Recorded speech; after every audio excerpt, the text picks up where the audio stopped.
आज 6 एप्रिल खरं म्हणजे भारतीय जनता पार्टीचा स्थापना दिवस.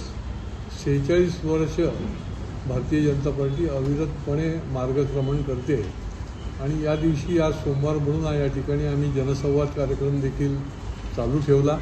एका बाजूला स्थापना दिवसाचे कार्यक्रम आणि दुसऱ्या बाजूला लोकांच्या समस्या ज्या आहेत ते जनसंवादाच्या माध्यमातून सोडवण्याचा कार्यक्रम. आज देखील निरनिराळ्या विषयांच्याकरता लोक आले होते.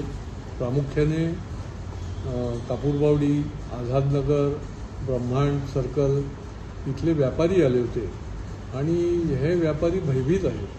खरं म्हणजे जे इमाने इतबारे शांततेने व्यापार करतायत त्यांना सुरक्षा पण दिली गेली पाहिजे आणि सुविधा पण असली पाहिजे आणि त्यांना कुठल्या भीतीयुक्त वातावरणामध्ये व्यापार करण्याची गरज पडता कामा नये अशा पद्धतीची आमची भूमिका आहे. परंतु त्या व्यापाऱ्यांना त्या ठिकाणी निरनिराळी कारणं घेऊन त्या ठिकाणची जी गुंडगिरी करणारी लोक आहेत ते त्रास देतात, मारहाण करतात, त्यांच्या दुकानांच्या समोर जबरदस्तीने आपला धंदा लावतात.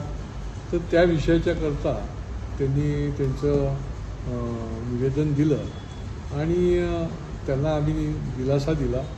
संबंधित पोलीस स्टेशन आणि वरिष्ठ अधिकाऱ्यांशी सुद्धा चर्चा केली आणि असे जे कोणी असतील तर त्यांचा बंदोबस्त केला पाहिजे आणि त्यांच्यावर कारवाई करण्याचं देखील त्यांनी आश्वासित केलं. कामगारांच्या बाबतीमध्ये जसं ठाणा शहर इथे खूप जुन्या कंपन्या पूर्वीपासून होत्या, तशी विद्युत मेटॅलिक म्हणून कंपनी होती जी आता सुपरमॅक्स म्हणून ओळखली जाते. तर तिथल्या कामगारांचे प्रलंबित प्रश्न होते, त्यांना थकबाकी मिळालेली नव्हती.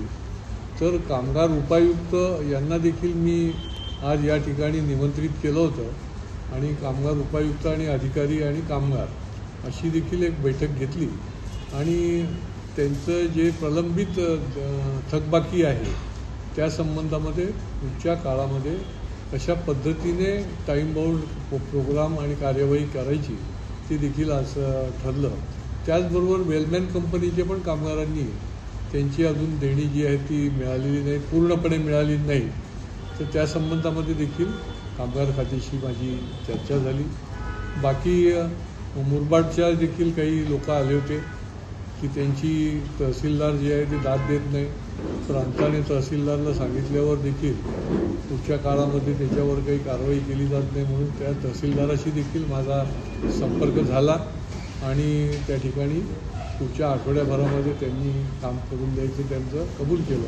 त्यांच्या चुकीच्या माणसाला मोबदला दिला गेला, ज्या माणसाला द्यायला पाहिजे होता तो दिला गेला नाही अशा पद्धतीची त्यांची तक्रार होती. बाकी दैनंदिन महापालिकेचे जे कंत्राटी कामगार आहेत त्यांच्यासंबंधी काही प्रलंबित प्रश्न जे आहेत ते देखील घेऊन काही लोक आले होते. प्रवेशाच्या संबंधितले प्रश्न घेऊन आले होते. काही ज्या जुन्या इमारतीची पुनर्बांधणी चालू आहे, पुनर्विकास चालू आहे, तर त्या ठिकाणी देखील काही जे विकासक आहेत की ज्यांचे EOWमध्ये मग केस चालू आहे तर ते यांना वेठीस धरण्याचे जे काम करतात. तर आज मी स्पष्टपणे त्यांना सांगितलं की त्यांच्यावर MRTP लावा, वेळ पडली तर त्या आर्किटेक्टवर पण MRTP लावा. परंतु हे रहिवासी जे आहेत या रहिवाशांना आपण पूर्णपणे ताकद दिली पाहिजे, कारण नाहीतर रहिवासी नो वेअर होऊन जातील आणि हे लोक त्यांना वेठीस धरतील. असे विविध प्रश्न जे आहेत ते घेऊन आज देखील या जनसंवाद कार्यक्रमात लोक आले.